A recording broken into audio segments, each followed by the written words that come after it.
हर हर महादेव। सनातन धर्म की पवित्र कथाओं की श्रृंखला में आप सभी का हार्दिक स्वागत है।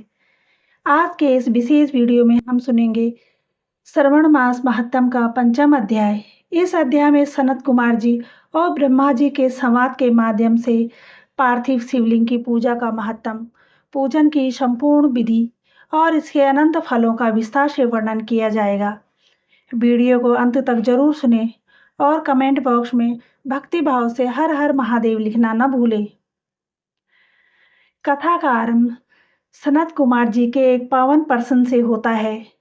सनत कुमार जी ने हाथ जोड़कर अपने पिता परम पिता ब्रह्मा जी से पूछा, हे पितामह, हे सर्वज्ञ, आपने श्रवण मास की महिमा और शिव पूजा के कई नियमों का वर्णन किया। आप कृपा करके मुझे यह बताइए कि श्रवण मास में पार्थिव शिवलिंग का निर्माण करके पूजा करने का क्या विधान है। मिट्टी के शिवलिंग की पूजा से किस प्रकार के फलों की प्राप्ति होती है और भगवान भोलेनाथ किस प्रकार प्रसन्न होते हैं। कृपया यह कथा विस्तार से सुनाइए। सनत कुमार जी के इस लोक कल्याणकारी प्रश्न को सुनकर ब्रह्मा जी अत्यंत प्रसन्न हुए और मुस्कुराते हुए कहने लगे, हे सुने मुने, ध्यान पूर्वक सुनो। श्रवण मास में मिट्टी से शिवलिंग बनाकर उसकी पूजा करना समस्त पूजा विधानों में सबसे उत्तम और श्रेष्ठ माना गया है। प्राचीन काल में स्वयं भगवान श्री राम देवासुर संग्राम के समय देवताओं और अनेक महान ऋषियों ने अपनी मनोकामनाओं की पूर्ति के लिए पार्थिव शिवलिंग का निर्माण करके महादेव की आराधना की थी। जो मनुष्य सावन मास में किसी पवित्र नदी, तालाब या अपने घर की स्वच्छ मिट्टी से शिवलिंग बनाकर शास्त्रोक्त विधि से पूजन करता है, उसे करोड़ों यज्ञों के अनुष्ठान के बराबर पुण्य फल प्राप्त होता है। पार्थिव शिवलिंग की पूजा से धन धान्य, आयु, आरोग्य, पुत्र पौत्र और परम शांति की प्राप्ति होती है। जो निष्काम भाव से पूजा करते हैं उन्हें अंत समय में मोक्ष की प्राप्ति होती है और वे शिवलोक को जाते हैं। ब्रह्मा जी की कथा को आगे बढ़ाते हुए कहते हैं, हे सनत कुमार, पार्थिव शिवलिंग के लिए पूजन के लिए श्रावण मास में प्रातः काल उठकर नित्य कर्मों से निवृत्त होना चाहिए। तत्पश्चात स्वच्छ स्थान से शुद्ध मिट्टी लाकर उसे गंगा जल या पवित्र जल से गूंथकर शिवलिंग का सुंदर रूप देना चाहिए। तत्पश्चात उस शिवलिंग को किसी तांबे, पीतल या बेलपत्र के पात्र पर स्थापित करके ओम नमः शिवाय मंत्र का जाप करते हुए आवाहन करना चाहिए।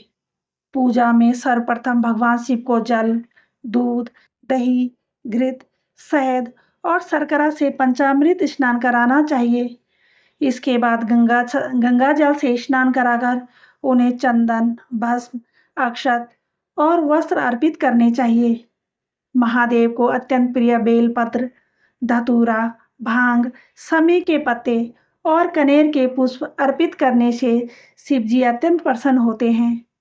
सावन मास में पार्थिव शिवलिंग पर एक एक बेलपत्र चढ़ाते समय यदि भक्त ओम नमः शिवाय का ध्यान करे तो उसके कायिक, वायिक और मानसिक तीनों प्रकार के पाप भस्म हो जाते हैं।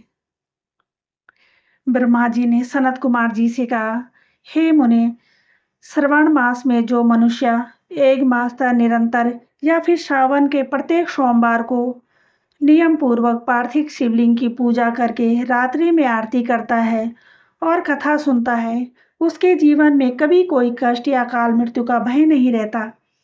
यदि कोई निर्धन मनुष्य भक्ति पूर्वक केवल जल और बेलपत्र से भी पार्थिव पूजन कर दे तो भगवान आशुतोष उसे राजा के समान ऐश्वर्य प्रदान कर देते हैं। इस प्रकार सावन मास में यह पांचवा अध्याय पार्थिव पूजन के महत्व को सिद्ध करता है और संसार के समस्त प्राणियों को शिव भक्ति की ओर प्रेरित करता है।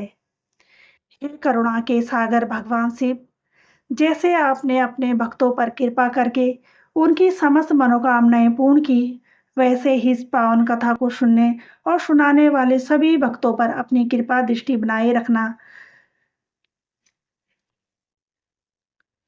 प्रिय श्रोताओं, उम्मीद है कि श्रवण मास के अध्याय 5 की यह पावन कथा आपको अत्यंत प्रिय लगी होगी। अगले वीडियो में हम सुनेंगे सावन मास महत्तम का छठा अध्याय। अगर आपको यह वीडियो पसंद आए तो इसे लाइक करें, अपने मित्रों और परिवार के साथ शेयर करें और हमारे चैनल को सब्सक्राइब करके बेल आइकन जरूर दबाएं। बोलिए हर हर महादेव, ओम नमः शिवाय।